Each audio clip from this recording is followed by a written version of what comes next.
The Savage Quilter, a full-service quilt shop with a selection from over 42 different fabric manufacturers, including innovative quilting tools, books, and patterns. The Savage Quilter.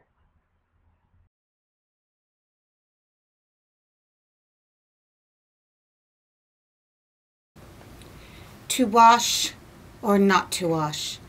That is the question. There are two sides to this story. Pre-washing or no washing. And there are very distinct reasons to do each one. Pre-washing, if you opt for a more contemporary, smooth look once your quilt is quilted. However, incorrect pre-washing can cause stress and damage to the fabric that you will see further on down the road. You may not see it immediately, but if you had a microscope and could look at it, you could see microscopic damage. In the past, myself and Debbie have both done different things to wash our fabrics.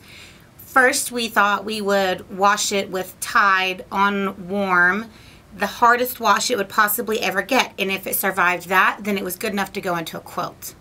Later we realized that there could be microscopic damage to those fibers, and we began to wash them with either Dreft or Woolite, something that was gentle enough for a baby's skin. The further I got in my research about textiles, the more I realized that that was probably also not a viable option for me. I decided that I want to pre-wash my fabrics using something that has no phthalates, no bleaches, no color-safe bleaches, nothing that could be damaging in chemical areas further down the road. The thing that I think when you're looking for a detergent is the fewer ingredients on the label, the better. For example, Orvis only has sodium lauryl sulfate in it, and it's called quilt soap, but it is Orvis, and it has one ingredient, sodium lauryl sulfate. What sodium lauryl sulfate does is it allows for the water to penetrate the fabric more thoroughly. It allows for more slip, whereas fabrics can create a surface tension and not allow the water to penetrate and get any deep-lying dyes or dirt or any kind of chemicals in there out. This allows it to penetrate it. The lovely thing about Orvis is that even though you have washed it, it still retains that nice feel to it, that nice body that fabrics that have not been washed have. One of the newer washes that are just now coming on the market is Mary Ellen's wash. And the ingredients are not listed on this. However, it does tell you that it's a neutral pH, which is very important because you don't want any acids that could erode the dye in the fabric or the actual fiber content later on. It has no bleach, caustics, or phosphates, so that's excellent. Low sudsing. You don't want lots and lots of suds that could possibly stay in the fabric where you'd have to rinse it multiple times to get out the suds or the soap that's in there. And it's safe for virtually every fabric. I personally prefer this one, but this one is lovely as well, and it actually has a nice kind of lavendery fragrance to it. The Orvis has no smell at all. Now, when thinking about whether or not to pre-wash or to wash, a lot of people consider the type of look they like in their quilt once they're quilted. If you like a more smooth, contemporary look, you should pre-wash. That way, all the shrinkage that could possibly happen in the fabric happens. However, it's important to know that what actually shrinks the most, causing that puckery look from vintage quilts, is the batting. And later on, we'll discuss different battings and how that affects the outcome of the quilted finished look once it's washed. A lot of people, when they come home, they fold their fabrics and they put them away and they choose not to wash them at all. They put them on their shelf so that they can make this decision for each project they make. For example, if you were doing a 1930s quilt, you might want it to have that puckery vintage look. Whereas if you had already pre-washed everything, then you wouldn't be able to achieve that look. Another very important thing to consider is now that pre-cuts are so popular and we love them so much, they're really great for our arthritic hands or just to save our hands from being tired. But the patterns that are written for pre-cuts are written for exactly 2.5-inch strips, 5-inch charm squares, or the larger 10-inch layer cake squares.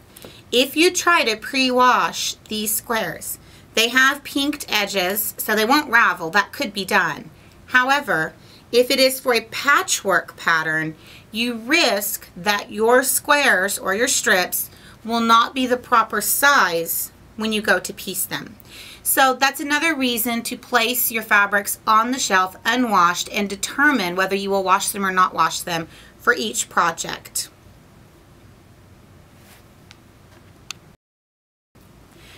When discussing fabrics that have been washed or not washed, there are several more issues to consider.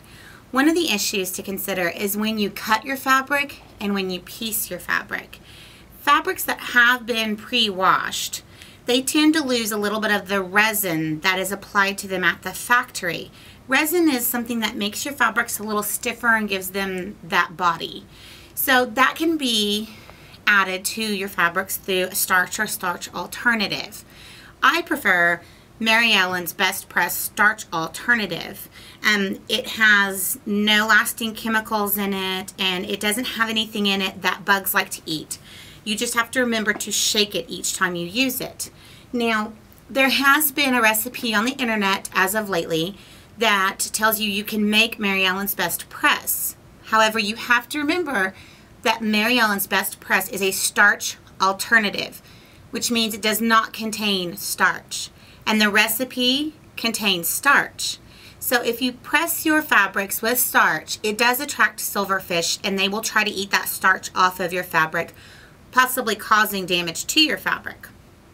Now, one of the things that's important is that when you are going to press the fabrics for your project, only press the fabrics that you will need. And that way you don't end up with fabrics sitting on the shelf with starch in them. When sewing these fabrics or cutting them, if they've been pre-washed and they don't have that resin to make them have a little more body, a little more stiffness, they can kind of wiggle or move when you're cutting them or sewing them. So it's really important to add a starch or starch alternative to give them that body back. It also means that when you press your seams on your patchwork, they will lie flatter, making you have lovely, crisp, intersecting seams where you match them up.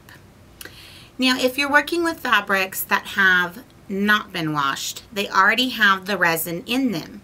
However, you really need to be aware to not use steam when you work with those fabrics, because steam is a hot moisture.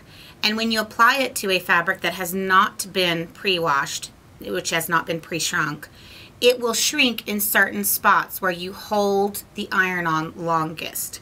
So you can get an uneven shrinkage on those fabrics. So it's really important to press dry when you're dealing with fabrics that have not been pre-washed.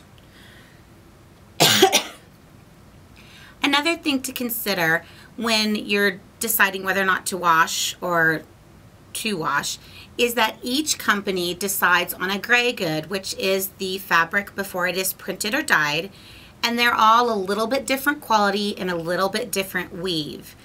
And if you have a fabric that's a different thread count in one square next to a fabric with a higher thread count in the adjacent square, you can get what is called differential shrinkage. And that just means different shrinkage. This fabric may shrink differently than this fabric, causing a puckering in the seam line right here because they're two different thread counts. I personally, unless I'm working with cut goods, always wash my fabrics. On the cut goods or kits like this Moda kit here, you know that they're all from the same company and the same thread count, so it's safe to not wash them. If you're worried about not pre-washing and then possibly washing them and having some dye running or color running, use the Shout color catchers. They come in a little box like a dryer sheet, and they say Shout color catcher, and you can throw one into the wash with your items, your fabric or your finished product, and they will catch all the residual dyes that are coming out of the fabrics. Another word about shrinkage. When you're washing and drying your fabric, the majority of the shrinkage occurs during the drying process. 4% of the shrinkage occurs during the drying process, and that is within the last 25% of the drying cycle. if you think about 4% of shrinkage, for every yard, which is 36 inches, that means we lose possibly 1.5 inches. If you have a pattern that calls for 4 yards of fabric, that could add up quite significantly very quickly. Too high temperatures in your dryer can cause damage to the fiber weave in the cotton fabric at a microscopic level. You only want your dryer temperature to be approximately 140 degrees up to 164 degrees. Past 164 degrees, you sustain microscopic damage, which means that the fabric will wear badly and possibly disintegrate even within 20 years. Now, the best way to test this, because it really needs to be tested on your dryer, is to either run your dryer for 15 or 20 minutes and then take an oven thermometer, open the door very quickly, and set it inside there and shut it and leave it for approximately 3 to 4 minutes and see what the temperature gauge reaches inside your dryer. If you have your dryer set up where the lint hose that comes out the back, comes out the back of the dryer, looks like a slinky, but it's covered in a paper type substance. If you have that attached where it has a metal flange going into the hose, you can possibly stick a meat thermometer in between the joining there. The Savage Quilter, a full-service quilt shop with a selection from over 42 different fabric manufacturers, including innovative quilting tools, books, and patterns. The Savage Quilter.